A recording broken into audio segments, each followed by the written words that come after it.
Big பாஸை பொறுத்த வரைக்கும் உன்னுடைய அன்ஹீல்டு இமோஷன்ஸ் வந்து வெளியில் வரும். பட் என்ன பண்ணுறது, I was just being raw real and ruthless. But Bigg Boss வீட்டுக்குள்ள ஒரு 20 பேர் சும்மா திணற நம்மளை கார்னர் பண்ணாலும் இத்தனை பேரை நம்ம எதிர்த்து நின்றுருக்கோமா அப்படின்னு நினைக்கும் போது தான் ஓகே பாரு ஏதோ ஒரு சில ஓஜி சம்பவம்லாம் நீ பண்ணியிருக்கதா அப்படின்னு எனக்கு உண்மையாகவே பாரு ரூத்லெஸ் தான் போல. இப்போ என்னைய மட்டுமே சொல்கிறாங்கல்ல, இவங்க தான் the antagonist of the show, negative the so called இப்படிலாம் சொல்கிறாங்கல்ல. அப்போ நீங்கள் நாப்பில் எல்லாரும் அப்படியே வெள்ளை இப்போ புத்தகமாக என்னை அவ்வளோ ஹியூமிலியேட் பண்ணாங்க. Why should I even talk there? நான் பண்ணதுக்கு எனக்கு மக்கள் ஒரு தண்டனை கொடுக்குறாங்க, அதை நான் ஏற்றுக்கிட்டு நான் பாட்டு அந்த வீட்டை விட்டு கிளம்பி போயிட்டே இருப்பேனே தவிர்த்து I don't want to talk with these people. பாரு கரை இவங்களை பொறுத்த வரைக்கும் பாரு செத்து கிடந்தா கூட இவங்க யாருக்கும் எந்த ஒரு அக்கறையும் இருக்காது. இன்ஃபேக்ட் ஒரு ஸ்லைட் டிப்ரெஷனுக்குள்ளேயே நான் போயிட்டேன். அப்போது அந்த டைமில் எங்கள் ஏரியாவில் இருக்கிற அந்த ஆண்டிஸ் அவங்க இருக்காங்கல்ல, அவங்களாம் அழுதாங்க, கண்ணீர் விட்டு அழுதாங்க. அந்த கண்ணீர் பொய் கிடையாதுல்ல. இந்த கழுத்திலே மிரிச்சிருந்துருக்கலாமே, மேன் ஹேண்டில் அப்படின்லாம் பேசியிருப்பாங்க. ஒருத்தி வழியில் துடிச்சிட்டு இருக்கான்ல, நீ சாரியாக ஃபீல் பண்ணலைனாலும் கூட பரவாயில்ல, அட்லீஸ்ட் நீ கலாய்ச்சி பேசியிருக்க வேண்டாமே. நம்ம எதையும் தாங்கும் ஒரு இதயமாகவே இருந்துக்கிறது தான் நல்லது அப்படின்னு நான் நினைக்கிறேன். அது எப்படி இருக்கீங்கன்னு தான் எனக்கு தெரியல. அது அங்கே சொன்னதுனால தான் நான் ட்ரிகர் ஆனேன். அதுக்கப்புறம் அங்கே நடந்தது எல்லாமே என்னைய மீறி நடந்த ஒரு விஷயந்தான். I should have not done that and அதை நான் நியாயப்படுத்த விரும்பலை. Actually I feel sorry for பாத்து மீனு தான். பாத்து மீனுக்கு I am very sorry. But ஆனால் அதுக்கப்புறமேட்டு ஒரு சில விஷயங்கள்லாம் நான் கேள்விப்பட்டேன். அது ஒரு மாயை தான். அது உண்மையா பொய்யா நடிப்பா நடிப்பில்லையா இதெல்லாம் ஆராய நான் போகலை. சரி, இந்த டாபிக் கொஞ்சம் லவாலஜியாக போவோமா? உங்கள் பேபியை பற்றி பேசுவோமா கொஞ்சம்? பிக் பாஸோட ஃபைனல் ரிசல்ட்டை பற்றி என்ன நினைக்கிறீங்க? கட் பண்ணிக்கலாம். No comments.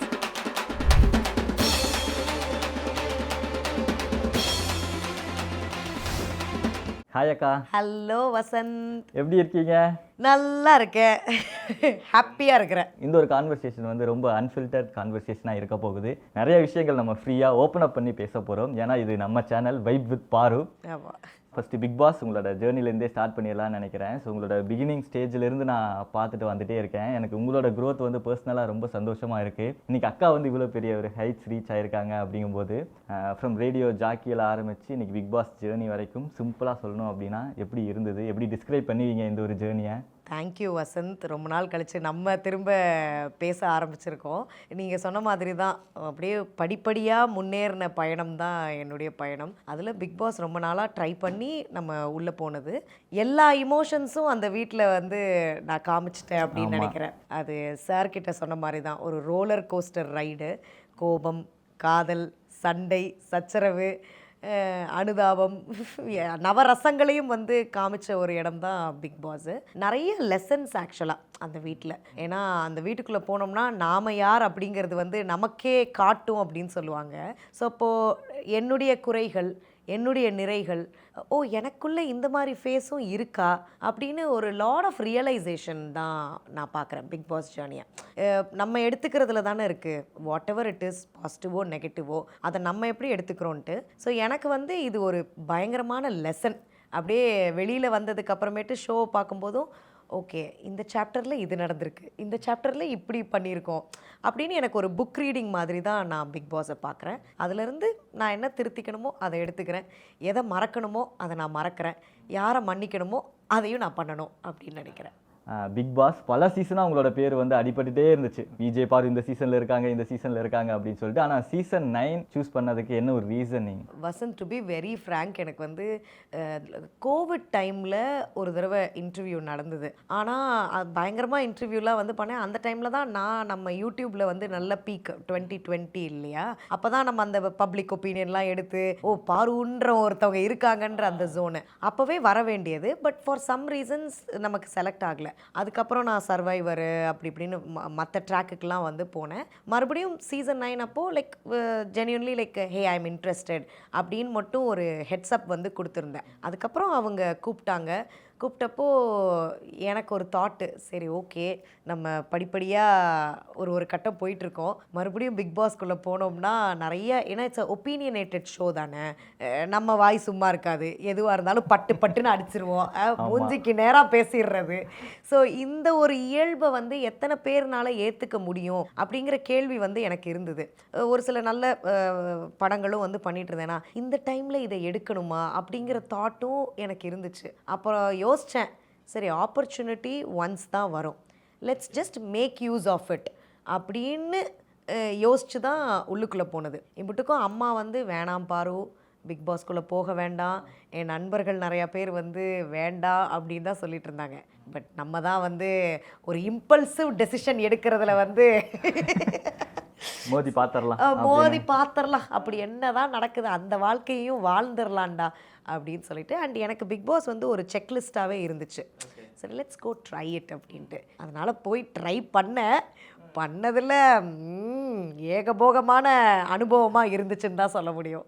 ஆனால் ஒரு பாயிண்டில் வந்து நீங்கள் ரொம்ப லோவாக உடஞ்சி அழும்போது, இதுக்காக தான் நான் இந்த வீட்டுக்கே வரமாட்டேன்னு சொன்னெல்லாம் வந்து நீங்கள் ரொம்ப அழுதுருக்கீங்க. எந்த ஒரு விஷயம் வந்து இந்த பிக் பாஸ் வீட்டுக்குள்ளேயே போகவே கூடாது அப்படின்னு சொல்லி நீங்கள் ரொம்ப நாளாகவே வந்து இந்த ஒரு ரீசனுக்காக மட்டும் போகக்கூடாது அப்படின்னு சொல்லி நீங்கள் யோசிச்சுட்டே இருந்தீங்க? வசந்த், எனக்கு எப்படின்னா, பாரு எப்படிப்பட்ட ஒரு கேரக்டர்னா, நான் வந்து எல்லார் கூடயெல்லாம் நான் பழக மாட்டேன். ஐ எம் வெரி செலக்டிவான பர்சன்ஸ் கிட்ட தான் நான் க்ளோஸ் ஆவேன், ஓப்பன் அப் ஆவேன். ஆனால் என்னுடைய எனர்ஜி வந்து ரொம்ப ஒரு எக்ஸ்ட்ரோவர்ட்டடான ஒரு எனர்ஜி. பிகாஸ் நான் இருக்கிற அந்த தளம் அப்படி இல்லையா, ஒரு ஆர்ஜேவா விஜேவா இருக்கும்போது பயங்கர எனர்ஜெட்டிக்காக இருப்போம். பட் எனக்கு கனெக்ட் ஆகிற பீப்புள் வந்து ரொம்ப கம்மி தான். ஸோ அந்த கனெக்ட் வந்து எனக்கு எல்லா இடங்கள்லையுமே ஏற்படாது. அப்போ பிக் பாஸ் வீட்டில் வந்து எப்படி ஆகுதுன்னா, நான் வந்து ஒரு சில விஷயங்கள் கேள்வி கேட்குறேன், இது ஏன் இப்படி பண்ணுறீங்க அப்படின்ற விமர்சனங்களை நான் வந்து வைக்கிறேன். உடனே அவங்க என்னை வந்து ஒரு வேறு விதமாக பார்க்குறாங்க. அப்படின்ட்டு இருக்கும்போது வந்து நான் மனம் விட்டு பேசுகிறதுக்கு அங்கே ஒரு ஆள் கிடையாது எனக்கு. லைக் ஓப்பனப் ஆகி பாரு இப்படி தான் அப்படின்றத காட்டுறதுக்கான ஆட்கள் அங்கே கிடையாது. அப்போது ஒரு க்ளோஸ்டு என்விரான்மெண்ட்டில் when you are not able to open அப்பில், அப்போ உனக்கு மைண்டில் அப்படியே ஸ்டாக்கப் ஆகிக்கிட்டே இருக்கும். என்னடா எல்லோரும் நம்மளை ஒதுக்குற மாதிரி ஒரு ஃபீலிங் வருது, என்னடா எல்லோரும் நம்மளை வந்து ஒரு 20 பேர் வந்து கேள்வி கேட்பாங்க, நம்ம ஒரு ஆள் உட்காந்து எதிர்த்து பேசிக்கிட்டு இருப்போம். எவ்வளோ நாள் வந்து அதை பண்ணிக்கிட்டே இருக்க முடியும்? பயங்கர பேட்டிலாக இருக்கும்.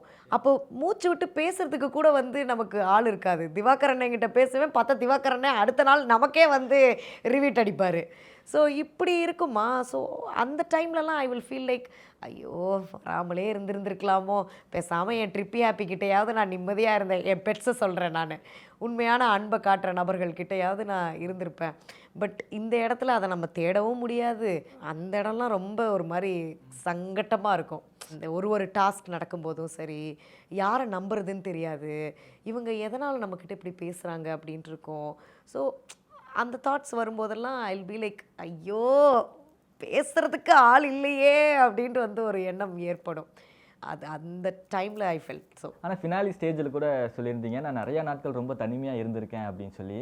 நம்ம யூஸ்வலாக வீட்டில் தனிமையாக இருக்கிறதே ரொம்ப கொடுமையான விஷயம். அந்த வீட்டில் அந்த ஒரு என்விரான்மெண்ட்டில் தனிமையாக இருந்தது வந்து எப்படி இருந்துச்சு? I love being by myself. அந்த சால்ட்டிடியூடை வந்து என்ஜாய் பண்ணுற ஆள் நான். ஏன்னா அந்த சால்ட்டிடியூடில் தான் நான் என் எனர்ஜியை வந்து நான் கெயின் பண்ணுவேன். ஏன்னா அடுத்து நம்ம மக்களை சந்திக்கணும்ல, எங்கே போனாலும் நம்மளை சுற்றி ஒரு மக்கள் இருந்துக்கிட்டே இருப்பாங்களே. ஸோ சால்ட்டிடியூடை ரொம்ப என்ஜாய் பண்ணுற ஒரு ஆள். ஆனால் அந்த வீட்டில் எப்படி இருந்ததுன்னா, எனக்கான சிச்சுவேஷன், இத்தனை பேர் இருந்தும் நான் தனிமையாக ஃபீல் பண்ணேன். Because I was not able to கனெக்டுன்றதை தாண்டி என்னை ஒரு அந்நியமாக பார்த்த ஒரு ஃபீலிங்கு. ஸோ அதனால தான் அந்த தனிமை எனக்குள்ளே வந்தது அந்த வீட்டுக்குள்ளே. ஒரு கட்டத்துக்கு மேலே நீ ஒரு கேள்வி எழுப்பிட்டே இருக்கும்போது, அதற்கு ஒரு பெரிய ஒரு மாஸ் நம்பர் ஆஃப் பீப்புள் வந்து அதை எதிர்க்கும்போது, உனக்குள்ளே நீ அந்த வீட்டை விட்டு எஸ்கேப் ஆக முடியாது. அப்போது நம்மளை எல்லாரும் அப்படியே ஒரு கார்னர் பண்ணுற மாதிரியான ஒரு ஜோன் வந்து வருமா, அது எவ்வளோ நாள் நம்மளால் பொறுத்துக்கிட்டே இருக்க முடியும்? அப்போது நான் திவாகர் கிட்ட மட்டும் தான் கொஞ்சம் பேசுவேன். ஆனால் நம்ம ஆளை எப்படின்னு உங்களுக்கு தெரியும். அதுக்கப்புறம் நான் ஓப்பன் அப் பண்ண பர்சன் வந்து கம்ரு கிட்ட. ஸோ அவங்களும் ஒரு கட்டத்தில் வந்து நமக்கு அது கேமாக போகுதா என்ன அப்படின்ற ஒரு குழப்பமாகவே வந்து இருக்கும். ஸோ அதனால் ஐ ஜஸ்ட் ஸ்டே அவே. நான் கொஞ்சம் அதனால தான் நான் தனிமையை ஃபீல் பண்ணேன் அந்த வீட்டில். என்னடான்னு சொல்லிட்டு பட் ஆனால் ஓகே, ஐ என்ஜாய்டு. எனக்கு 4 பேர் கூட ஃபேக்காக பழகிறத விட நானாக இருந்துக்கிட்டு உண்மையாக இருக்கிறதே எனக்கு பெட்டர் தான். ஸோ அதனால் அந்த தனிமையை நான் அந்த வீட்டில் அனுபவித்தாலுமே எனக்கு அதுதான் வந்து சேஃபாகவும் இருந்தது, ஃபேக்காக பேச விடாமல். தட்ஸ் வாட் ஐ ஃபெல்ட் தேர். என்னதான் திவாகர் அண்ணா பற்றி நீங்கள் சொன்னாலுமே உங்களுக்காக ஒரு மனுஷன் உள்ளே வந்து அழுதாரு, ரொம்ப ஃபீல் பண்ணி அழுதாரு. அவர் அழுது நாங்கள் பார்த்ததே இல்லை. பிக் பாஸ் வீட்டுக்குள்ளே ஃபர்ஸ்ட் டைம் உங்களுக்காக அழுதாரு. பாரு வெளியே போகும்போது யாருமே நீங்கள் வந்து அனுப்பல, அது எனக்கு ரொம்ப சோகமாக இருந்துச்சு அப்படின்னு சொல்லி அழுதாரு. அந்த ஒரு பாண்ட், அந்த ஒரு லவ் உண்மைன்னு நினைக்கிறேன். ஆமாம், அந்த ஒரு பாண்டிங் பற்றி சொல்லுங்களேன் திவாகர் அண்ணா. ஆக்சுவலாக எனக்கு வந்து வெளியில் வந்து நிறைய பேர் வந்து சொல்லுவாங்க, எப்படி நீ திவாகர் அண்ணா கூட வந்து க்ளோஸ் ஆன அப்படின்னு. என்ன இருந்தாலும் he is a pure soul. அது நமக்கு தெரியும் ஒரு சில பேருடைய ரியல் இன்டென்ஷன்ஸ் என்ன அப்படிங்கிறது. அண்ட் நம்ம ஃபீல்டில் இருக்கிறதுனால நம்ம நிறைய பேரை பார்க்குறோமா, இவங்க நடிக்கிறாங்களா, இவங்க ஆக்சுவல் மைண்ட் என்னது, அதெல்லாம் நமக்கு தெரியும். But Diwakar is a pure soul. அவர் அந்த வீட்டில் பயங்கரமாக கலாய்ப்பாங்க. பட் இருந்தாலும் அந்த அண்ணனுக்கு நான் நிற்பேன். அந்த உனக்கு நீ எனக்கு நான் அப்படிங்கிறதுல நான் என்றைக்குமே மாறினது கிடையாது. அவர்கிட்ட ஒரு ஜென்யூனிட்டி இருக்குது, அவர்கிட்ட ஒரு பியூரிட்டி இருக்குது. என்னதான் அவரை பற்றின பல விமர்சனங்கள்லாம் வந்தாலுமே அவர்கிட்ட ஒரு சின்ன ஒரு ஜென்யூன்னஸை வந்து நான் பார்த்தேன். ஸோ அதனால் அந்த பாண்ட் வந்து என்றைக்குமே இருக்கும். அண்ட் எனக்கு திவாகர் அண்ணன் போனதுக்கப்புறமேட்டு தான் இன்னும் ஐ ஃபெல்ட் வெரி லோன்லி. அது வரைக்கும் கூட வந்து அண்ணங்கிட்ட எதையாவது பேசிக்கிட்டு வம்பிழுத்துக்கிட்டு எதையாவது ஒன்று நாங்கள் போய்கிட்டு இருக்கோம். திவாகர் போனதுக்கப்புறமேட்டு கம்ப்ளீட்லி எனக்கு என்னடா, நான் அதுதான் அவர்கிட்ட அழுதுருப்பேன். அந்த எவிக்ட் ஆகி போகும்போது ரொம்ப அழுதுருப்பீங்கல்ல. அண்ணே இனிமேல் இந்த வீட்டில் எனக்கு யாருன்னே இருக்கா அப்படிங்கிற மாதிரி நான் வந்து அழுதுருப்பேன். அதுதான் அது எப்படி அவர் கூட அந்த பாண்ட் க்ரியேட் ஆச்சுன்னே தெரியல. அந்த வீட்டில் நான் பழகினது 2 நபர்கள் தான். ஒன்று கம்ரு, இன்னொன்று வந்து திவாகர். வினோத்தனங்கிட்ட அப்பப்போ பேசிக்கிறது, மற்றபடி எல்லாருக்கிட்டையும் எனக்கு மாற்று கருத்துக்கள் வந்து இருந்துச்சு. அண்ட் நான் பார்த்தேன் அவர் வந்து அண்ணன் சபரிக்கிட்ட வந்து ஃபீல் பண்ணிகிட்டு இருந்தார். அப்போது ஐ ஃபெல்ட் ஹாப்பி. பரவாயில்ல, அண்ணன் உள்ளே போயிட்டு நமக்காக பேசியிருக்காரு அப்படிங்கிறதுலாம் ஐ ஃபெல்ட் ஹாப்பி. ஏன்னா அவர் அது பண்ணணுன்ற அவசியம் கிடையாது. இம்புட்டுக்கும் சொல்லியிருந்திருக்காங்க போல், பாரு பற்றி கமருதீன் பற்றி பேசக்கூடாது அப்படிங்கிற மாதிரிலாம் நிறைய இடங்களில் சொல்லியிருக்காங்க போல். பட் ஸ்டில் திவாகர் பேசினாப்புல எனக்காக. அந்த ரெட் கார்ட் மொமெண்ட்டுக்கு அப்புறம் கூட உங்களுக்கு சப்போர்ட்டிவாக நிறைய இன்டர்வியூஸ் பேசினார். அவர் வெளியே வந்ததுக்கப்புறம் உங்களுக்கு ஆதரவாக நிறைய விஷயங்கள் பேசிக்கிட்டே இருந்தார். எனக்கு வந்து அப்படி தான், 1000 பேர் 1000 விஷயம் சொன்னாலும் வந்து நமக்கு ஒருத்தவங்களை பிடிச்சிருச்சுன்னா பிடிச்சிருச்சு தான். அது பார்த்து தான் பழகுவேன். அவங்கக்கிட்ட ஏதோ ஒரு ஜென்யூனிட்டி இருக்குன்றதுனால தான் வந்து பழகுவேன். அதனால அந்த பாண்ட் என்றைக்குமே கண்டினியூ ஆகும் தான். And I am very thankful to Diwakar அண்ணன். எங்களுக்குள்ளே இந்த தேங்க்ஸ்லாம் நாங்கள் வந்து சொல்லிக்கிறது கிடையாது. பட் அண்ணன் எனக்காக பேசுனது வந்து அது அவர் கடமை தானே. தங்கச்சின்னா அது அவர் கடமை தானே, அவர் பண்ணி தான் ஆகணும். அவருக்காக எவ்வளோ நின்றுப்பேன் நான் வீட்டுக்குள்ளே. அதனால தட்ஸ் இஸ் டியூட்டி. அந்த டியூட்டியை அண்ணன் கரெக்டாக பண்ணியிருக்காரு திவாகர் அண்ணன். நேற்று உங்கள் ஃப்ரெண்டுக்கிட்ட பேசிகிட்டு இருக்கும்போது கூட எனக்கு பாரு அக்காவை பல வருஷமாக தெரியும். அக்கா வந்து ரொம்ப இன்டலெக்சுவலான ஒரு ஆள், நிறைய விஷயங்கள் ஷேர் பண்ணிப்பாங்க. நான் அப்போ தான் பட்டிங்காக ஆங்கரிங்குள்ளே வரேன் அப்படிங்கும்போது எனக்கு நிறைய விஷயங்கள் கைட் பண்ணியிருக்காங்க. அவங்க ரொம்ப ஜாலியான டைப். ஆனால் ஏன் அவங்கள ஒரு மாதிரி நெகட்டிவாகவே ப்ரொஜெக்ஷன் பண்ணாங்க அப்படின்னு சொல்லி எனக்கு தெரியலை அப்படின்ற மாதிரி நான் ரொம்ப ஃபீல் பண்ணி எல்லாம் பேசிகிட்டு இருந்தேன். இன்னொரு விஷயம் எனக்கு அந்த ரொம்ப வருத்தமாக இருந்தது, நீங்கள் வெளியே போகும்போது வந்து யாருமே உங்களை சென்ட் ஆஃப் பண்ண வரல. நீங்கள் 2 நிமிஷம் அந்த வீடை நின்று பார்த்துட்டு நீங்கள் கிளம்பி போயிருப்பீங்க. அதெல்லாம் ரொம்ப ஃபீல் பண்ணேன் நான். ஆனால் வெளியே வந்ததுக்கப்புறம் அது டோட்டலாக அப்படியே மாறி நிறையா லவ் கிடைக்கிது, நிறையா மக்கள் உங்களை கொண்டாடுறாங்க. அது பார்க்கும்போது எனக்கு இப்போ ரொம்ப சந்தோஷமாக இருக்குது. ஸோ நீங்கள் எவ்வளோ ஹாப்பியாக இருக்கீங்க ஃபஸ்ட்டு அந்த மக்களோட லவ்வை ரிசீவ் பண்ணும்போது? ஆமாம், எனக்கு நான் ஒரு சில கண்டஸ்டன்ஸ் வந்து இந்த இன்டர்வியூஸ்லாம் கொடுப்பாங்களே, அப்போ கூட ஒரு சிலர் சொல்லியிருந்தாங்க, பாரு வெளியில் போயிருந்தாங்கன்னா எத்தனை பேர் அவங்கள்ட்ட செல்ஃபி எடுப்பாங்கன்றது தெரியல அப்படிங்கிற மாதிரி. கமான் டூட், நான் வெளியில் வந்ததுக்கப்புறம் எவ்வளவு ஆதரவு இருந்தது தெரியுமா? எனக்கு ரொம்ப ஹாப்பியாக இருந்தது. பிகாஸ் அந்த வீட்டுக்குள்ளே இருக்கும்போது நமக்கு தெரியாது எது எப்படி போகும்னு. பட் நம்ம அதெல்லாம் கணிச்சுலாம் நம்ம வந்து உள்ளே விளையாடுற ஆள் கிடையாது. நாமளாக இருந்துடுறது. அதுக்கு பாசிட்டிவாக இருந்துச்சுன்னா பாசிட்டிவு, இது நம்ம அதில் ஏதாவது கற்றுக்கணும்னா கற்றுக்கிட்டு போயிடுறது. ஸோ வெளியில் வந்ததுக்கப்புறமேட்டு நான் மதுரை போயிருந்தேன். ஒரு 2 வாரம் வந்து நான் கம்ப்ளீட்லி சைலண்ட் மோடுக்கு போயிட்டேன். எனக்கு நிறைய விஷயம் ப்ராசஸ் மைண்டுக்குள்ளே ரொம்ப ட்ராமாவாக இருந்தது. இன்ஃபேக்ட் ஒரு ஸ்லைட் டிப்ரெஷனுக்குள்ளேயே நான் வந்து போயிட்டேன். அப்போது அந்த டைமில் எங்கள் ஏரியாவில் இருக்கிற அந்த ஆண்டிஸ் அவங்க இருக்காங்கள்ல, அவங்களாம் வந்து அழுதாங்க. பாரு உனக்கு அந்த வீட்டில் நடந்த பல விஷயங்களை நாங்களாம் லைவ் பார்த்த மக்களுக்கு மட்டும்தான் பாரு எதனால் வந்து இந்த கேள்வியை கேட்டிருக்கா, எதனால் அந்த இடத்துல கோவப்பட்டிருக்கா, என்னுடைய அந்த மோர் தென் அ ஃப்ரெண்ட் ஃபீலிங் வந்து எந்த அளவுக்கு ஒரு லாயலான ஒரு ஃபீலிங்கு அப்படிங்கிறது எல்லாமே நாங்கள் பார்த்தோம் பாரு. ஆனால் அது எதையுமே வந்து காட்டலை. அதான் அது அந்த அந்த சண்டைகள் நீங்கள் கேள்வி கேட்டது மட்டும்தான் அந்த 1 ஹவரில் வந்து காட்டப்பட்டிருக்கு அப்படின்லாம் வந்து அவங்க சொல்லும்போது, அந்த கண்ணீர் பொய் கிடையாதுல்ல. நிறைய பெண்கள் குறிப்பாக வந்து அந்த மேரீடு விமென் இருக்காங்கல்ல, அவங்க கண்ணீர் விட்டு அழுதாங்க. அது எப்படி உங்களுக்கு ஒரு விஷயம் நடந்தால் மட்டும் அந்த வீட்டில் யாருமே எந்த கேள்வியுமே வந்து கேட்க மாட்டுறாங்க? உங்களுக்கு நடக்கிறதுக்கு நீங்கள் எப்படி தைரியமாக நின்னீங்க, தைரியமாக எப்படி கேள்விகள் கேட்டீங்க, அதெல்லாம் எனக்கு ரொம்ப பிடிச்சிருந்தது பாரு. ஆஃபீஸில் நிறையா பேர் வந்து உங்களுக்கு சார்பில்லை அப்படின்னு பேசினாலுமே நான் உட்காந்து பேசுவேன். இல்லை அந்த பொண்ணு அந்த அடிபட்டும் போதெல்லாம் வந்து அதை பயங்கர ஸ்போர்ட்டிவாக எடுத்துகிட்டு திரும்ப வந்தாங்க. ஆனால் அப்போ கூட வந்து ஒரு சில நபர்கள் வந்து அதை கலாய்ச்சி பேசிகிட்டு இருந்திருப்பாங்க. இப்போ சாண்ட்ரா சபரிலாம் அந்த இடத்துல அதை கலாய்ச்சி பேசியிருப்பாங்க. அப்போ அந்த பொண்ணு எந்த அளவுக்கு அதை ஸ்போர்ட்டிவாக எடுத்து அந்த கண்ணில் அவ்வளோ வீக்கத்தை வச்சுட்டு அவங்க வந்து விளையாண்டதாக இருக்கட்டும். அப்போ கூட சோஷியல் மீடியாவில் அதை நிறைய பேர் ட்ரால் பண்ணியிருந்திருக்காங்களாமே. ஓ மை காட், அதெல்லாம் சொல்லிகிட்டு இருந்தாங்க. அப்புறம் குழந்தைங்க நிறைய பேர் வந்து அக்கா எங்களுக்கு உங்களை ரொம்ப பிடிக்கும், நீங்கள் எப்போதுமே வந்து ஒரு மாதிரி ப்ளேஃபுல்லாகவே இருப்பீங்க, ஜாலியாகவே இருப்பீங்க அப்படி இப்படின்ட்டு அவங்க வந்து சொல்லிகிட்டு இருப்பாங்க. அதாவது எனக்கு என்ன ரொம்ப ஆச்சரியமாக இருந்ததுன்னா, சாண்ட்ராவோட குழந்தைங்க பாத்து மீனும் அவங்க வந்து உள்ளே வரும்போது என்கிட்ட வந்து பயங்கரமாக கனெக்ட் ஆகி பார்வதி இங்கே வா அப்படின்னு சொல்லிட்டு அந்த குழந்தைங்க எல்லாருமே என் கூட வந்து ஜாலியாக இருந்தாங்க. The same response I got when I came out. அக்கா நீங்கள் கேம் சூப்பராக ஆடினீங்கக்கா அப்படின்னு. அப்புறம் அந்த டிடிஎஃப் டாஸ்க் நடக்கும்போது இந்த எல்லாரும் பந்து வீசுவாங்கல்ல, அப்போல்லாம் எனக்கெல்லாம் சரியான அடி வசந்த் இருந்துக்கு. எல்லாருமே என்னை தான் குறி வச்சு அடிப்பானுங்க. அப்போல்லாம் வந்து அந்த அடியும் வாங்கிட்டு அந்த டாஸ்க்கை நான் வந்து வின் பண்ணியிருந்தேன். அதுதான் எனக்கு தெரிஞ்சு ஃபஸ்ட்டு இண்டிவிஜுவல் வின் என்னோட இது. ஸோ அதெல்லாம் பார்த்துட்டு வந்து சொன்னாங்க, ஸோ நீங்கள் போல்டாக அடித்து நின்று பேசுகிறீங்கல்ல, அதுவாக இருக்கட்டும், உங்கள் மதுரை ஸ்லாங்காக இருக்கட்டும், அதுக்கப்புறம் மாடர்ன் ட்ரெஸ் போட்டாலும் சரி, ட்ரெடிஷ்னல் ட்ரெஸ்ஸு போட்டாலும் சரி, அது அப்புறம் அஃப்கோர்ஸ் உங்களுடைய சாஃப்ட்வேர் சைடுலாம் வந்து உங்கள் மோர் தென் அ ஃப்ரெண்ட் கூட இருக்கும்போதெல்லாம் அதெல்லாம் எங்களுக்கு பிடிச்சிருந்தது அப்படின்னு இந்த மாதிரி நிறைய விஷயங்கள் சொல்லியிருந்தாங்க. ஸோ ஐ எம் ஹாப்பி விமென்க்கு வந்து பிடிச்சு போய் நம்மளை ஏற்றுக்கிட்டதுக்கு வந்து எனக்கு ரொம்ப சந்தோஷம்தான். ஆனால் உங்களுக்கு ஒரு விஷயம் நடக்கும்போது வந்து நிறைய பேர் அதை ட்ரோல் பண்ணுறாங்க, உங்களுக்காக யாருமே அந்த வீட்டில் வந்து நிற்கலைல்ல. ஆனால் அதுவே சாண்ட்ராக்கு அது நடக்கும்போது அவ்வளோ பேர் நிற்கிறாங்க, அவ்வளோ பேர் உங்களை எதிர்த்து நிற்கிறாங்க. அப்படிங்கும்போது இதே தான்டா எனக்கும் நடந்துச்சு, எனக்கு ஏன்டா நிற்கலை அப்படின்ற மாதிரி வருத்தப்பட்டீங்களா உங்களோட ஹவுஸ்மேட்ஸை பற்றி? ஆமாம் வசந்த், எனக்கு ரொம்ப அதுதான் எனக்கு அந்த வீட்டில் பெரிய போராட்டமாகவே இருந்தது.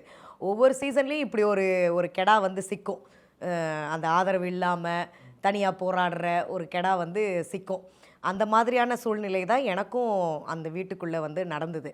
ஏன்னா எனக்கு யார் கூடயுமே அலையன்ஸ் வச்சுக்க முடியாது.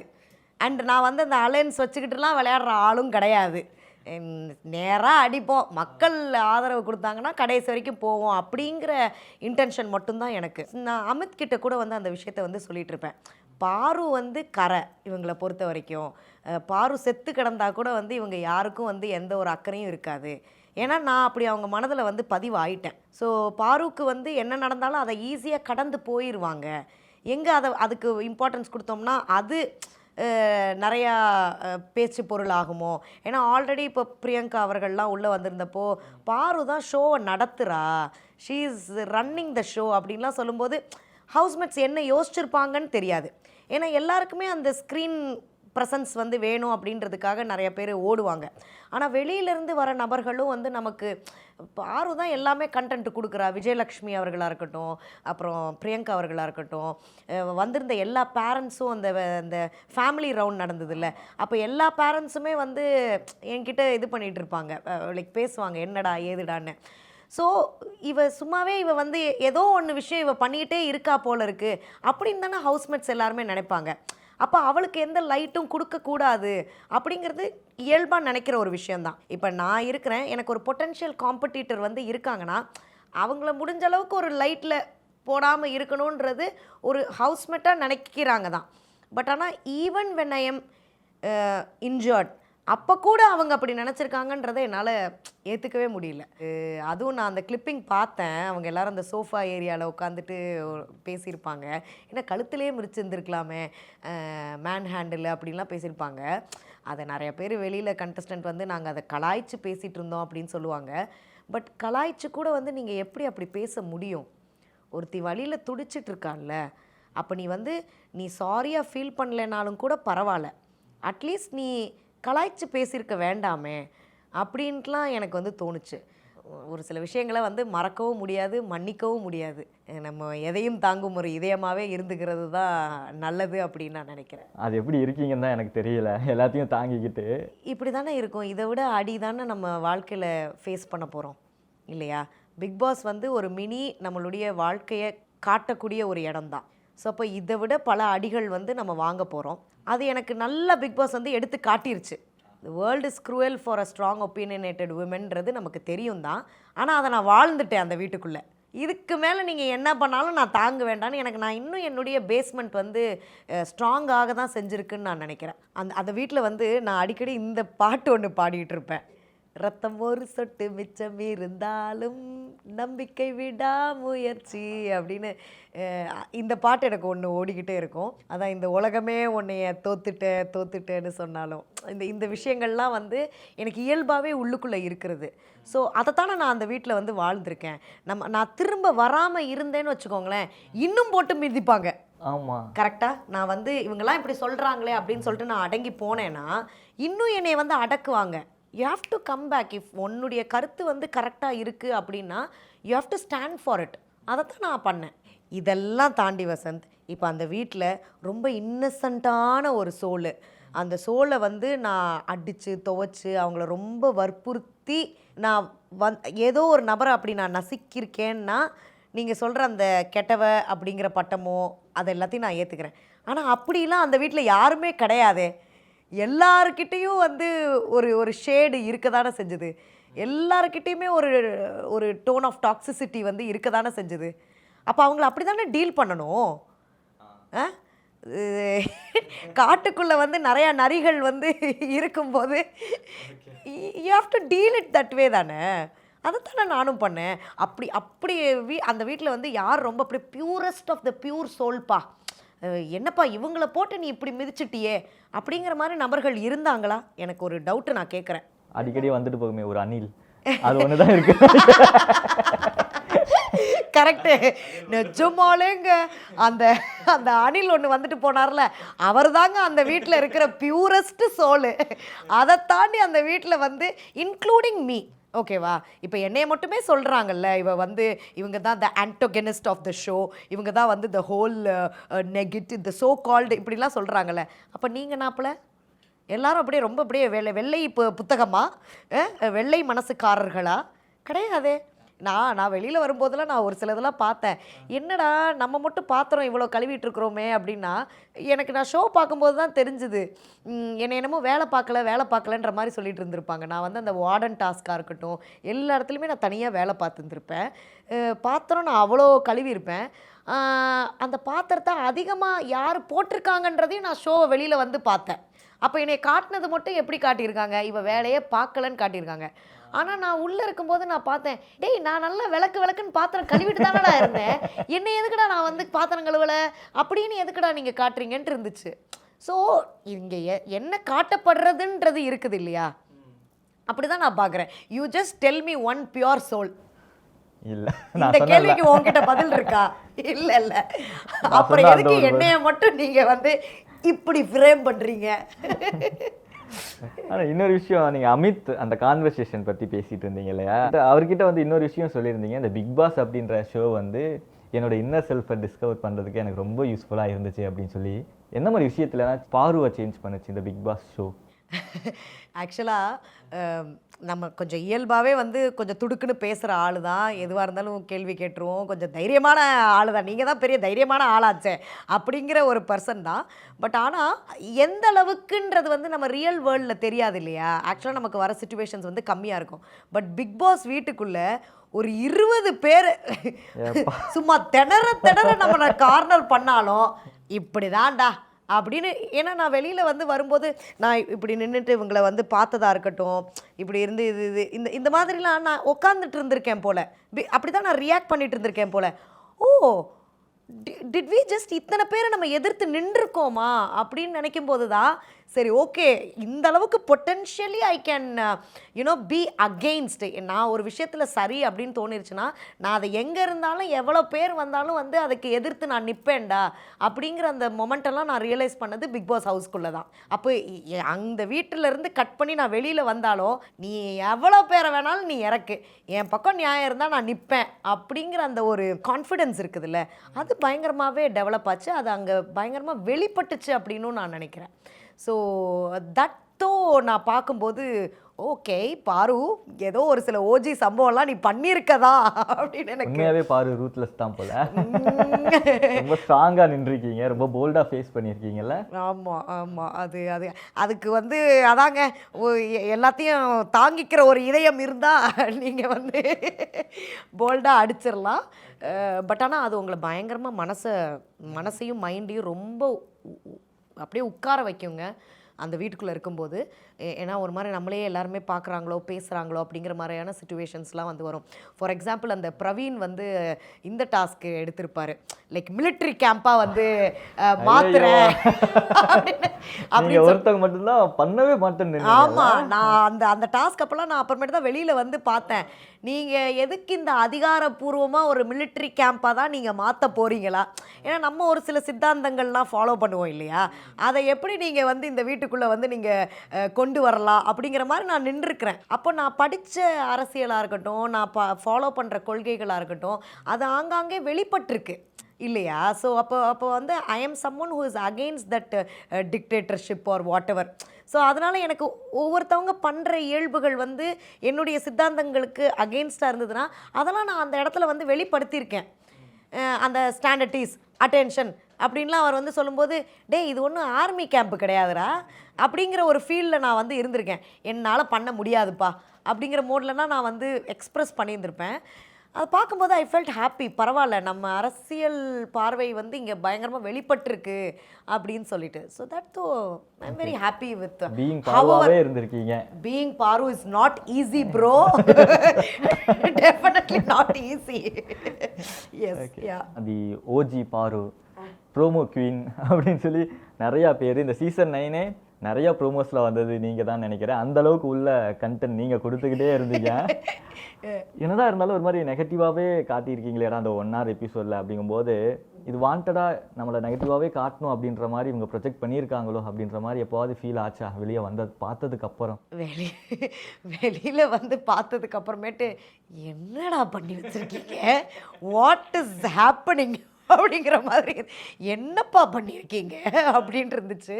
பட் ஆனால் இது எல்லாமே தெரிஞ்சு தானே நம்ம சைன் பண்ணியிருக்கோம்.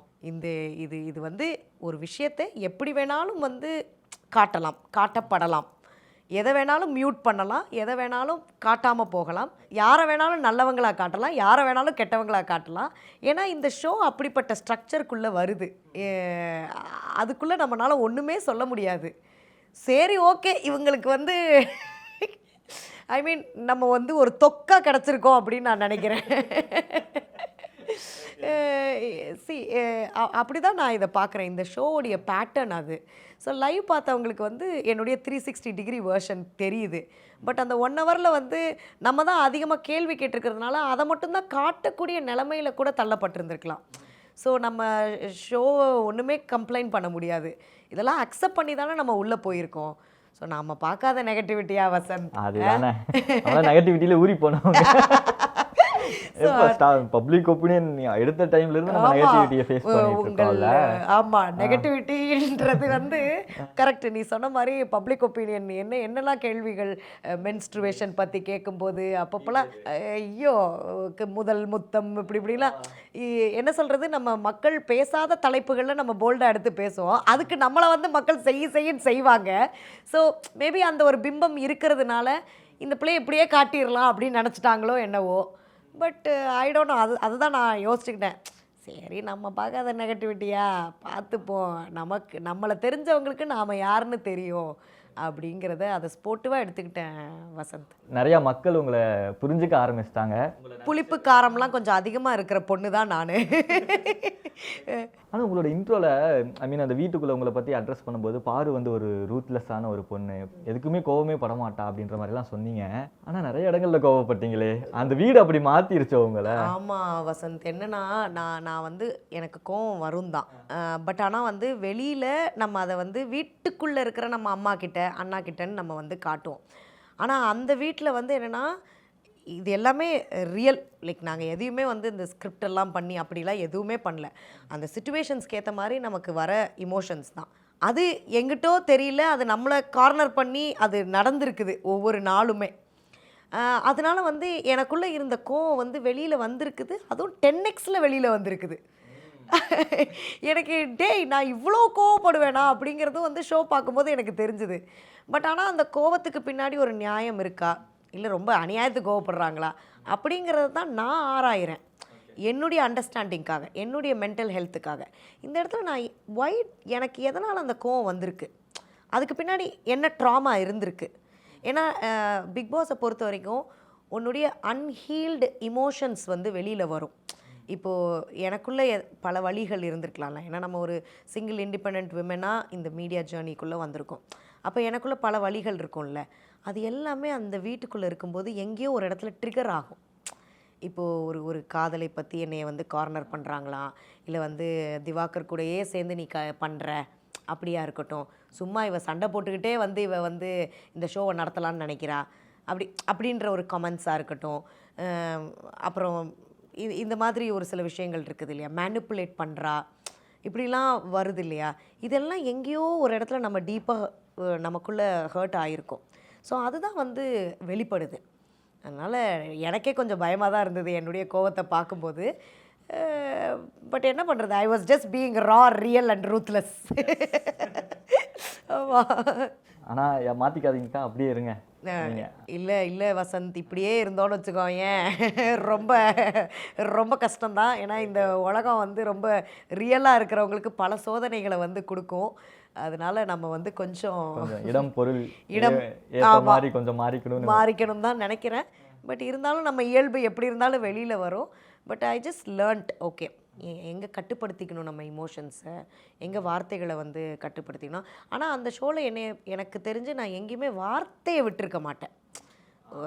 அது நீங்கள் பார்த்துருப்பீங்களான்னு தெரியல. எந்த இடமா இருந்தாலுமே என் வார்த்தைகளில் வந்து அந்த தெளிவு இருக்கும். எப்போதுமே அந்த ஓவராக ஏதாவது புலம்பியிருப்பேனே தவிர்த்து வார்த்தைகள் வந்து விட்டு ஒருத்தவங்களை கொச்சப்படுத்தி அசிங்கப்படுத்தி அந்த மாதிரியான விஷயங்களுக்குள்ளெல்லாம் நான் போகவே மாட்டேன். ஸோ அந்த கண்ட்ரோல் எனக்கு இருக்குதுப்பா. என்ன இந்த கோவம் மட்டும்தான். சரி விடுங்க, ஏதாவது யோகா மெடிடேஷன். ஆமாம், ஏங்க ஒரு வேளை நான் வந்து அந்த வீட்டில் கோவப்படாமல் இருந்திருந்தேன்னு வச்சுக்கோயேன், எத்தனை நாள் நான் அந்த வீட்டில் சர்வை பண்ணியிருப்பேன்னு நீ நினைக்கிறேன்? சீக்கிரம் அமைச்சிருப்பாங்கன்னு நினைக்கிறேன். என்ன பாரு வெளியில் அவ்வளோ பேசுவா, என்ன வீட்டில் போயிட்டு ஒன்றுமே பேசாமல் இருக்கா அப்படின்றது இருக்கும் இல்லையா. ஸோ நம்ம வந்து நியாயமான விஷயங்களுக்கு கோவப்படுறோம் தான். அந்தளவுக்கு வந்து ஒரு தேவையில்லாமல் கோவப்படுற ஆள் நான் கிடையாது. அந்தளவுக்கு சுய அறிவு வந்து எனக்கு நல்லாவே இருக்குது. எது சரி எது தவறுன்ற அந்த பகுத்தறிவு வந்து நல்லாவே இருக்குது. அதற்காகத்தான் நம்ம வந்து கோவப்படுறோம். ஸோ வெறுமனே சும்மா கோவப்படுறாங்களே, சும்மா தேவையில்லாமல் கோவப்படுறாங்களே அப்படின்ட்டு கிடையாது. 90 நாள் அந்த உழைப்பு அதையும் சார்ந்தது தானே. ஸ்டபனாக நம்ம நின்றுருக்கோம்ல ஒரு சில கேள்விகள் கேட்டு, என்ன அது கொஞ்சம் ஆக்ரோஷமாக இருந்திருக்குமே தவிர்த்து we have to stand by it.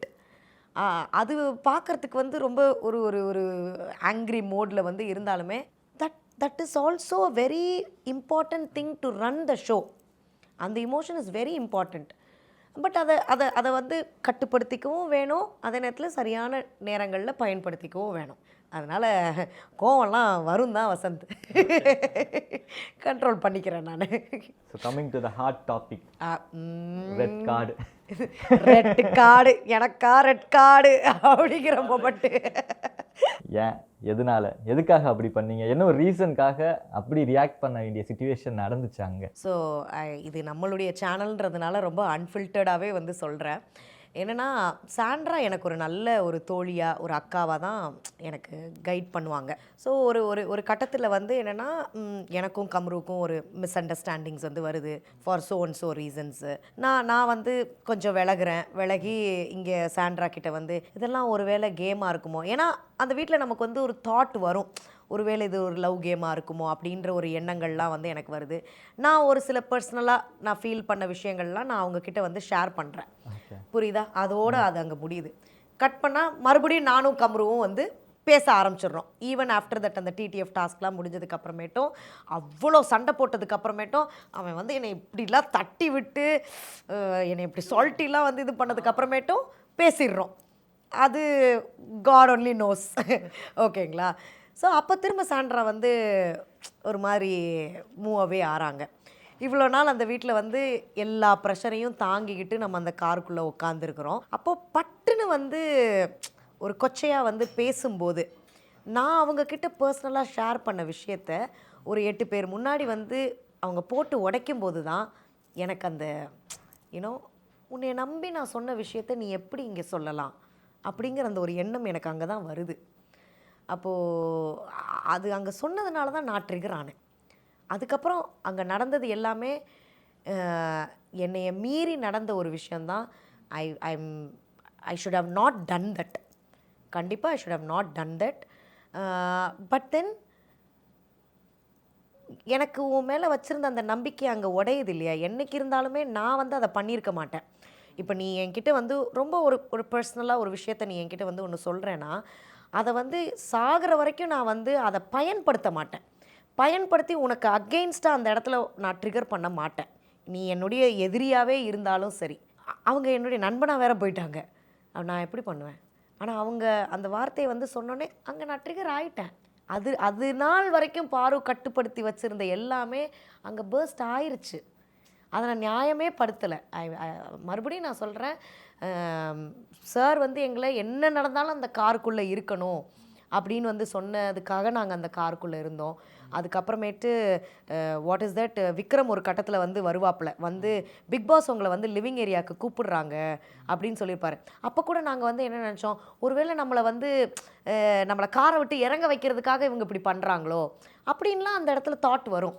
And நான் சொல்லியிருப்பேன் இல்லையா, மெடிக்கல் டீம் வந்து இருக்கிறாங்க அப்படிங்கிறதெல்லாம் ஒரு கன்சர்னில் சொன்னது தான். எனக்கு வந்து என்னென்னா அந்த டாஸ்க்கை வந்து முடிக்கணும், எவ்வளோ நேரம், அதை நான் கேமாக தான் நான் வந்து பார்த்தேன். ஸோ தெரியல, எனக்குள்ளே ஒரு அனிமல் வெளியில் வந்துருச்சு. அண்ட் அந்த தள்ளிவிட்ட அந்த விஷயமுமே நான் ஒரு கேமாக தான் வந்து பார்த்தேன். அதை நான் நியாயப்படுத்தவே விரும்பலை. நான் பல இடங்களில் வந்து அதை சொல்லியாச்சு, அதை நான் நியாயப்படுத்தவே விரும்பலை. But then I just saw that as a game. But ஆனால் எனக்கு இந்த தாட் இருந்தது, இந்த ஒரு விஷயத்துக்கு வந்து இது எப்படி போக போகுது அப்படிங்கிறது எனக்கு தெரியல. எப்படி வேணாலும் மக்கள் வந்து இதை எடுத்துப்பாங்க அப்படிங்கிற அண்டர்ஸ்டாண்டிங்குள்ளே நான் வந்துட்டேன். ஓகேவா? இது வந்து மக்களுடைய ரியாக்ஷன் எப்படி இருக்க போகுது, பட் என்னவாக இருந்தாலுமே அதை நம்ம ஏற்றுக்கொள்ள வேணும் அப்படிங்கிற ஒரு அண்டர்ஸ்டாண்டிங்குள்ளே நான் போயிட்டேன். பட் அது இப்படி வந்து ஒரு பூதாகரமாக ஆகும் அப்படிங்கிறது நான் எதிர்பார்க்கல. So that is what happen. எனக்கு வந்து என்னென்னா அந்த க்ரெடிபிலிட்டி பிரேக் ஆகும்போது தான் நான் பிரேக் ஆகிறேன். So that is what happened. And எனக்குள்ளே இருந்த ஒரு அனிமல் வெளியில் வந்துருச்சு ப்ரோ. அண்ட் அதை நான் நியாயப்படுத்த விரும்பலை. ஐ feel sorry for her. But ஆனால் அதுக்கப்புறமேட்டு ஒரு சில விஷயங்கள்லாம் நான் வந்து கேள்விப்பட்டேன். அதுக்குள்ளே அதான் இப்போவும் நான் சொல்கிறேன்ல, அது ஒரு மாயை தான். அது உண்மையா பொய்யா நடிப்பா நடிப்பில்லையா இதெல்லாம் ஆராய நான் போகலை. Okay, what ever it is, அது நடந்துருச்சு. நான் கேமாக வந்து பார்த்தேன். அதுக்கான மன்னிப்புகளும் வந்து நான் வந்து கேட்டிருக்கேன். அதுக்கடுத்து வந்து அது பொய்யா இருக்கும் பட்சத்தில், நான் அந்த ஷோ விட்டு இப்போ நான் வெளியில் வந்துட்டேன். அந்த சம்பவம் வந்து பொய்யாக இருக்கும் பட்சத்தில் ஒரு 2 பேர் மேலே அவ்வளோ பெரிய ஒரு விஷயம் நடந்திருக்குது இல்லையா? ஸோ அதுக்கு யார் என்ன அனுபவிக்கணுமோ தட்ஸ் ஓகே. எனக்கு வந்து அந்த டைமில் ஒன்று தோணுச்சு ப்ரோ. எனக்கு பாத்து மீனுவோட தாட் எனக்கு வந்து வந்தது. சார் இந்த விஷுவல், ஏன்னா பாத்து மீனு வந்து எனக்கு அந்த கண்ணில் அடிபட்டுச்சு இல்லையா? அவங்க 2 பேரும் வந்து வந்திருப்பாங்க அந்த ஃபேமிலி ரவுண்டுக்கு. அப்போது சபரி கிட்ட வந்து அவங்க போக மாட்டாங்க. அந்த சின்ன குழந்தைங்களுக்கு வந்து தெரிஞ்சிருக்கு, இந்த பையன் வந்து நம்மளை தள்ளி விட்டார்ல, அந்த விஷயம் வந்து அவங்க மனசில் வந்து பதிஞ்சிருக்கு. ஸோ அப்போ அந்த பசங்க வந்து என்கிட்ட வந்தாங்க, சபரி கிட்ட வந்து போகிறதுக்கு கொஞ்சம் ஐ மீன் இன் அ வெரி க்யூட் வே தான் நான் வந்து சொல்கிறேன். அப்போது அந்த குழந்தைங்களுடைய மனசில் அது பதிஞ்சிருக்குல்ல. அப்போ நாளை பின்ன வந்து அந்த விஷுவலை ஃபார் எக்ஸாம்பிள் அந்த சாண்ட்ராவை அந்த புஷ் பண்ணுற விஷுவலை பாத்து மீனு பார்க்கும்போது என்னை அவங்க என்ன நினைப்பாங்கன்றது தான் எனக்கு சத்தியமாக மைண்டில் ஓடிச்சு bro. Actually I feel sorry for பாத்து மீனு தான். ஏன்னா ஏன்னா அதுக்கடுத்து ஒரு நிறைய கான்ஸ்பிரசி இருக்குதுல்ல, இது உண்மையா பொய்யா என்னமோ ஒன்று. அந்த குழந்தைங்க என்ன ஐ ஐ பாத்து மீனுக்கு I am very sorry. But ஆனாலுமே என்ன தெரியுமா ஆச்சு, அந்த ஃபினாலே ஸ்டேஜுக்கெலாம் போனப்போ அப்போ கூட பாத்து மீனு வந்து பாரு அப்படின்லாம் வந்து சொன்னாங்க. ஸோ குழந்தைங்க மனசில் வந்து அவங்க அதை புரிஞ்சுக்கிட்டாங்க அப்படின்னு தான் நான் நினைக்கிறேன் ப்ரோ. அதனால் திஸ் இஸ் வாட் ஹேப்பன்ட். நான் ஏற்றுக்கிறேன், நான் வந்து சேனலுடைய டெசிஷனையும் நான் ஏற்றுக்கிறேன், மக்கள் அதுக்கு வைக்கிற மாற்று கருத்துக்களையும் நான் ஏற்றுக்கிறேன். நான் அங்கே பண்ண அந்த ஒரு இன்சிடெண்ட்டுக்கும் I take full accountability of whatever happened. அவ்வளவுதான் நான் நினைக்கிறேன் அந்த இன்சிடெண்ட்டை பற்றி. மறக்கவே நினைக்கிறேன். அதனால் அது இப்போவே மறந்துடலாம்னு நினைக்கிறேன். யா யா யா நீங்கள் சொன்ன மாதிரி அது உண்மையா பொய்யா ஃபேக்கா அப்படிங்கிற ஒரு டாப்பிக்குள்ளேயே நம்ம போக வேணாம்.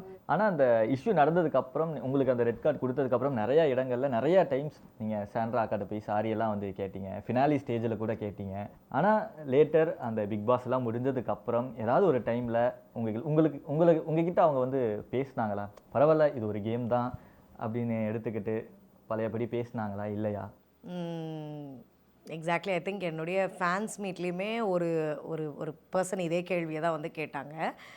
ஓகே பரவாயில்ல பாரு, இதெல்லாம் ஒரு ஷோ அப்படிங்கிற மாதிரிலாம் ஒரு கான்வர்சேஷன் வந்து எங்களுக்குள்ளே அந்த மனமார்ந்து அப்படிலாம் வந்து நடக்கல. அந்த ஃபினாலே ஸ்டேஜில் அவங்க வந்தாங்க இல்லையா, நான் வரட்டா அப்படின்னு சொல்லிட்டு வந்தாங்க. வந்து பாரு அந்த தனியாக போகும்போது யாருமே இல்லைன்றது பார்க்கும்போதுலாம் ரொம்ப கஷ்டமாக இருந்தது. எனக்கு இருந்தாலும் எனக்காக பாரு வந்து நின்றுருக்கா அப்படின்ட்டுலாம் அவங்க வந்து சொன்னாங்க. அப்போ கொடுக்க முடியாத ஒரு ஹக்கு நான் இப்போ கொடுக்குறேன் அப்படிங்கிற மாதிரி அவங்க வந்து ஒன்று சொல்லியிருந்திருப்பாங்க. பட் அதை நாங்கள் மனமார்ந்து ஒரு கேமராலாம் இல்லாமல் இட்ஸ் ஓகே பாரு நடந்தது நடந்துருச்சு அப்படிங்கிற மாதிரிலாம் எதுவும் அவங்க சைட்லேருந்து வரல. பட்டு ஓகே அதுக்கு ஒரு க்ளோஷர் வந்து அந்த ஃபினாலே ஸ்டேஜில் வந்து கிடைச்சாலுமே லைக் நாங்கள் அதை வந்து ஒரு ஹார்ட் டு ஹார்ட் வந்து கனெக்ட் ஆகிக்கிட்டோமா அப்படின்னா ஐ இனிஷியேட்டட் இட். பட் ஆனால் அது அந்த சைட்லேருந்து அந்தளவுக்கு வரல. அதனால் நான் அது அது அது அவ்வளோதான் என்னால் சொல்ல முடியும். ஆனால் நீங்கள் அதான் வெளியே போகும்போது தனியாக இருந்தீங்க, யாருமே உங்களுக்காக வரல, 2 நிமிஷம் வெயிட் பண்ணி பார்த்தீங்க, அந்த வீட்டவே அப்படியே பார்த்துட்டு அப்படியே கிளம்பிட்டீங்க. என்ன ஓடிச்சு அந்த மைண்டில் உங்களுக்கு? யாரும் வந்து என்னைய வழி அனுப்பணும் அப்படின்ற ஒரு தாட் துளி கூட எனக்கு கிடையாது வசந்த். அன்னைக்கு நாள் நடந்தது எல்லாமே நீங்கள் வந்து ஒரு ப்ராப்பர் சீரியல் பார்த்த மாதிரி வந்து இருக்கும். அதாவது நீ வெளியே போ அப்படின்னு சொன்ன அந்த நபராக இருக்கட்டும், அந்த சிச்சுவேஷனை எப்படி நமக்கு ரொம்ப சாதகமாக பயன்படுத்திக்கலாம் அப்படிங்கிறதெல்லாம் ரொம்ப அப்பட்டமாகவே வந்து வெளிப்பட்டுச்சு. பட் அந்த இடத்துல நான் நினச்சிருந்தா வந்து நான் பேசியிருந்திருக்கலாம். நீங்கள் யாருங்க அதெல்லாம் வந்து சொல்கிறதுக்கு அப்படின்னு சொல்லிட்டு எனக்கு பேசுகிறதுக்கான வாய்ப்புகள் நிறையா இருந்தது. But I didn't want to talk to anyone. நான் சொன்ன மாதிரி வந்து அப்படியே ஒரு வெள்ளை காகிதம் மாதிரி வந்து வெள்ளை மனது நபர்கள்லாம் அந்த வீட்டில் யாருமே கிடையாது. அப்போ அப்படி இருக்கும்போது பாரு பண்ணிட்டான்றதுனால வந்து இந்த ஒரு சிச்சுவேஷன் நடந்துச்சுன்றதுனால அப்படியே எல்லாரும் சேர்ந்து என்னை அவ்வளோ ஹியூமிலியேட் பண்ணாங்க. Why should I even talk there? நான் பண்ணதுக்கு எனக்கு மக்கள் ஒரு தண்டனை கொடுக்குறாங்க, அதை நான் ஏற்றுக்கிட்டு நான் பாட்டு அந்த வீட்டை விட்டு கிளம்பி போயிட்டே இருப்பேனே தவிர்த்து I don't want to talk with these people. நான் என்னை வந்து ப்ரூவ் பண்ணிக்கணுன்ற அவசியம் கிடையாது. நீங்கள் அந்த இடத்துல வந்து அந்த சிச்சுவேஷனை உங்களுக்கு சாதகமாக நீங்கள் பயன்படுத்தி ஒரு சில வார்த்தைகள் நீங்கள் வந்து விடுறீங்கன்னா, அந்த கார் டாஸ்கில் முந்தின நாள் நடக்கும்போதுமே அப்படி தான் இல்லைங்களா? அந்த சோ கால்டு டைட்டில் வின்னர் வந்து நிறைய வார்த்தைகள் வந்து விட்டுருப்பாங்க. நான்லாம் அதுக்கெலாம் வந்து ஏன்னா நான் ஆரம்பத்துலேருந்தே ஒரு சில நபர்களை வந்து அவாய்ட் பண்ணுவேன். இந்த வேணும்ட்டே வந்து இந்த ஸ்பாட் எடுத்துக்கிற மாதிரியான நபர்கள் வந்து அந்த வீட்டில் இருக்காங்க. அதை வச்சே வந்து பார்வை பேசியே வந்து அந்த இடத்துல நம்ம ஒரு ஸ்பேஸ் எடுத்துக்கலான்ற மாதிரியான சிச்சுவேஷன்ஸ்லாம் அந்த வீட்டில் நிறையா நடந்திருக்கு. ஸோ அப்படி இருக்கும்போது வந்து ஐ ஜஸ்ட் டோன்ட் அவங்கக்கிட்ட பேசுகிறதுக்கு கூட எனக்கு வந்து தோணலை. ஆனால் ஏன்னா யாரும் பெருசாக யாருக்குமே அங்கே வந்து பெருசாக உண்மையாக இருந்துக்கிட்ட மாதிரிலாம் வந்து இல்லை. அப்போ அப்படி இருக்கும்போது ஒரே ஒரு நிமிஷம் அந்த வீட்டை விட்டு வெளியில் வரேன். வெளியில் வந்ததுக்கு அப்புறமேட்டு சீரியஸ்லி நான் வந்து அந்த வீட்டில் நான் வாழ்ந்த அந்த நினைவுகள் எல்லாம் என்னை சுற்றி போயிட்டு இருந்தது. அந்த லிவிங் ஏரியாவில் நான் பேசின விஷயங்களாக இருக்கட்டும், நான் அடிப்பட்ட அந்த அந்த கிரவுண்ட் அங்கேயா இருக்கட்டும், நான் வந்து எப்போதுமே தனியாக காஃபி குடிப்பேன், அந்த ஸ்பேஸாக இருக்கட்டும், பிக் பாஸ் என்கிட்ட சொன்ன அந்த விஷயங்களாக இருக்கட்டும், எங்கள் அம்மா அந்த வீட்டில் வாழ்ந்த அந்த ஒரு நாளாக இருக்கட்டும், அந்த ஸ்விம்மிங் பூலில் நான் இந்த மாதிரியான all the happy moments, all the tears எல்லாமே அப்படியே ஒரு நிமிஷம் கட கட கட கட கட கடன்னு மைண்டில் ஓடிக்கிட்டே இருந்தது. சரி, நீ கடைசி வரைக்கும் பிக் பாஸ் கூட வந்து என்கிட்ட அட்லீஸ்ட் பிக் பாஸ் ஆவது பேசியிருக்கலாமே அப்படின்னு ஃபீல் பண்ணீங்களா?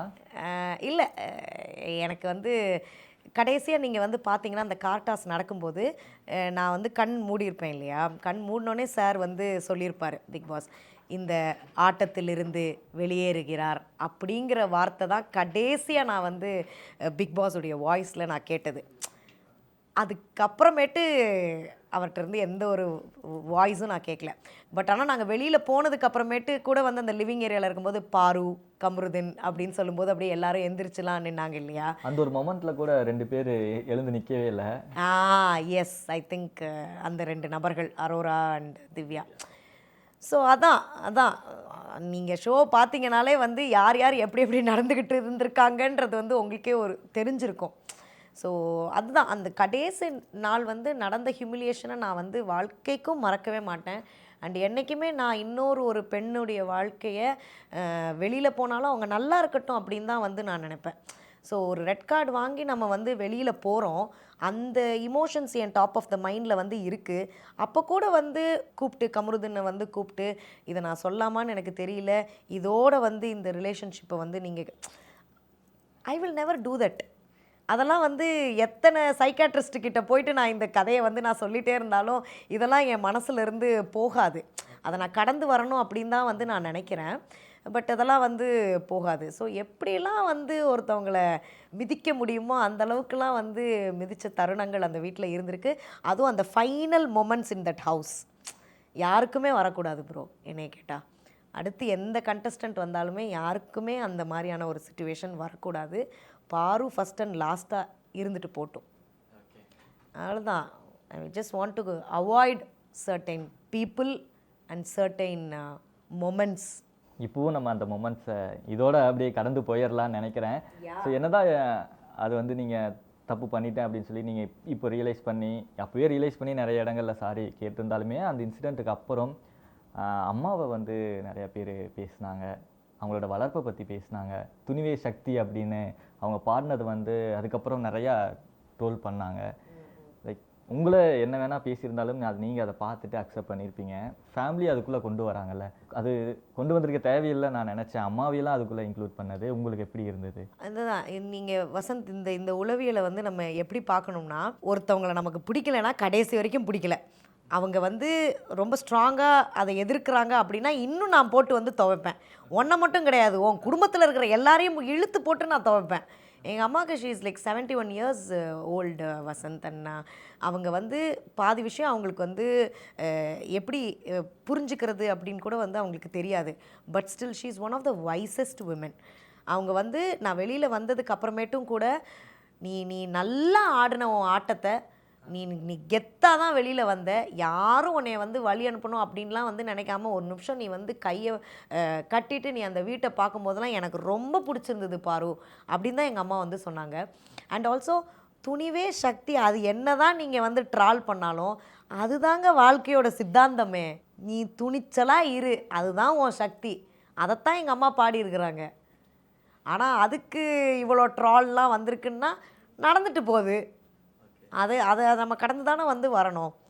ஸோ இதுலேருந்து என்ன தெரியுதுன்னா, உனக்கு பிடிச்சிருச்சுன்னா உன்னை எவ்வளோ வேணாலும் ஏற்றுவாங்க, பிடிக்கலன்னா உன் குடும்பத்துலேருந்து எல்லாரையும் போட்டு சாத்துவாங்க. ஆனால் அதை நம்ம எப்படி எடுத்துக்கிறோன்றதை பொறுத்து தான் இருக்குது. அம்மாவுமே வந்து பார்க்கும்போது என்னடி நான் சொன்ன ஒரு சில வார்த்தைக்கெல்லாம் இவ்வளோ பேசுகிறாங்களேடி அப்படின்லாம் அம்மா ஃபீல் பண்ணிகிட்டு இருந்தாங்க. பட்டு யாரோட அம்மா? பாருவோட அம்மா. பாருவோட அம்மாவாச்சே. இப்போலாம் எங்கள் அம்மா வந்து கடந்து போயிட்டாங்க, பரவாயில்லடி இவ்வளோ வியூஸ் போயிருக்கு அப்படிங்கிற மாதிரி எங்கள் அம்மா வந்து ஷீ ஜஸ்ட் அந்த மொமெண்ட்டை பாஸ் பண்ணிட்டாங்க எங்கள் அம்மா. சரி, இந்த டாப்பிக்கை விட்டுட்டு கொஞ்சம் லவாலஜியாக போவோமா? உங்கள் பேபியை பற்றி பேசுவோமா கொஞ்சம்? நான் காதல் வந்து எப்பவும் மோதலில் தான் ஆரம்பிக்கும் அப்படிம்பாங்க. ஸ்டார்டிங்கில் அப்படி தான் இருந்துச்சு உங்கள் 2 பேருக்குள்ளேயும். எந்த பாயிண்டில் ரியலைஸ் பண்ணீங்க இது வந்து ஒரு லவ், ஃப்ரெண்டையும் தாண்டி ஒரு லவ் அப்படிங்கிறத? ஐயோ, இதை வந்து அக்கா முகத்தில் சிரிப்பு இப்போதான் சொல்லி தான் ஆகணுமா? இல்லை இல்லை இல்லை, இது ஐயோ, இந்த டாபிக்குள்ளே வந்தால் மட்டும் எனக்கு என்ன பேசுறது ப்ரோ, தெரிய மாட்டீங்க, என்ன பேசுறதுனே வந்து தெரியல. See it's a very nice bond தான். யாருமே நமக்கு ஆதரவாக இல்லாத ஒரு நேரத்தில் அப்படியே ஒரு நபர் மட்டும் நமக்காக வந்து நிறைய இடங்களில் நிற்கும்போது அப்படியே ஒரு தென்றல் வந்து தீண்டின மாதிரி தான் வந்து இருந்துச்சு எனக்கு. ஸோ அது இன்னமும் வந்து அதை நான் செரிஷ் பண்ணிகிட்ருக்கிறேன், எக்ஸ்ப்ளோரிங். ஏன்னா நிறைய பேர் வந்து எவ்வளவோ பேர் வந்து கம்ரு கிட்ட வந்து சொல்லுவாங்க, வேணாம் வம்ப விலை கொடுத்து வாங்காத அப்படிங்கிற மாதிரிலாம் வந்து சொல்லுவாங்க. But I was very happy. ஏதோ ஒரு இடத்துல வந்து அவனுக்கு என்னுடைய அந்த உண்மைத்தன்மையும் அந்த லாயல்ட்டியும் அவனுக்கு பிடிச்சி போய் தான் we are still talking and we are in a very good terms. So yeah, அந்த மோர் தென் அ ஃப்ரெண்ட் ஃபீலிங் வந்து இருக்குது தான். ஸோ யா, இது அப்படியே முடிச்சுக்கலாமே, இது வேணாமே, நாங்கள் பாட்டு ஒரு ஓரமாக இருந்துக்கிறோம், இட்ஸ் ஓகே, இது வேணாமே. எல்லாத்துக்கும் நல்லா பேசுனீங்கல்ல? எல்லாத்துக்கும் வக்கடையாக பேசுகிறேன்ல, இதுக்கு மட்டும் பேசுன்றீங்களா? ஏங்க, நானே பல வருஷம் சிங்கிளாக இருந்து இப்போ ஏதோ எக்ஸ்ப்ளோர் பண்ணிக்கிட்டு இருக்கிறேன். அதை எக்ஸ்ப்ளோர்ட் ஆகாமல் வந்து இருந்தால் சரிதான். ஸோ அதனால் அது ஒரு மாதிரி ஒரு ப்ரைவேட்டாக பர்சனலாக இருக்கட்டும்னு நான் ஃபீல் பண்ணுறேன். கல்யாணம் எப்போ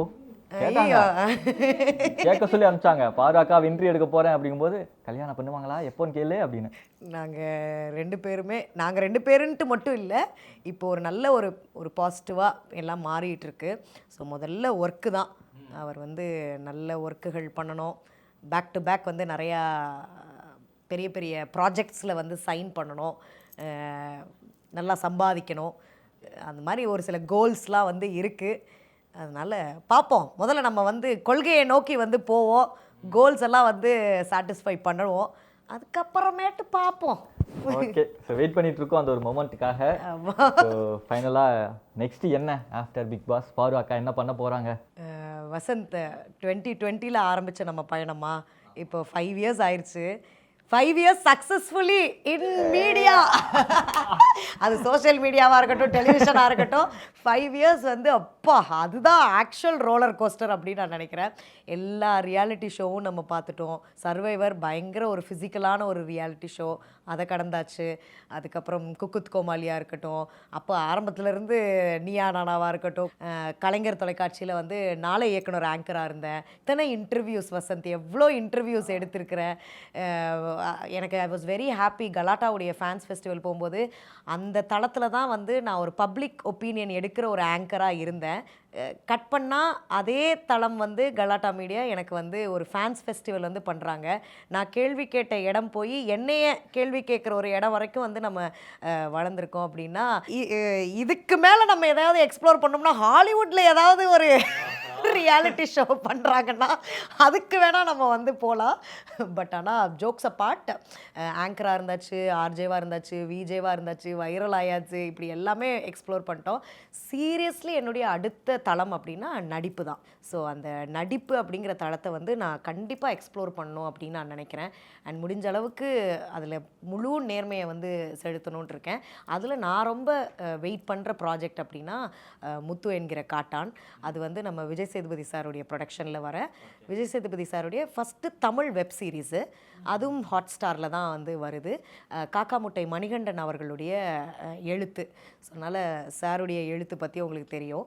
ஸோ அதில் வந்து நான் ஒரு ரூபத்தில் வந்திருக்கேன். ஸோ மூவிங் ஃபார்வர்ட் நடிப்பை எக்ஸ்ப்ளோர் பண்ணுன்றது தான் ஆசை வசந்த். அதையும் தாண்டினா அரசியல் தான். இறங்கிடுவோமா? 2026 நம்மளுது தான். ஓ மை காட், அது ஒரு பயங்கர roller coaster. Let's wait and see. அக்கா ஃபைனலாக ஒரே ஒரு கேள்வி. இன்னும் என்ன கேட்க போகிறேன்? அதான் எல்லா கேள்வியும் கேட்டாச்சுல்ல. ஒன்று மட்டும் மறந்துட்டேன். பிக் பாஸோட ஃபைனல் ரிசல்ட்டை பற்றி என்ன நினைக்கிறீங்க? கட் பண்ணிக்கலாம். No comments.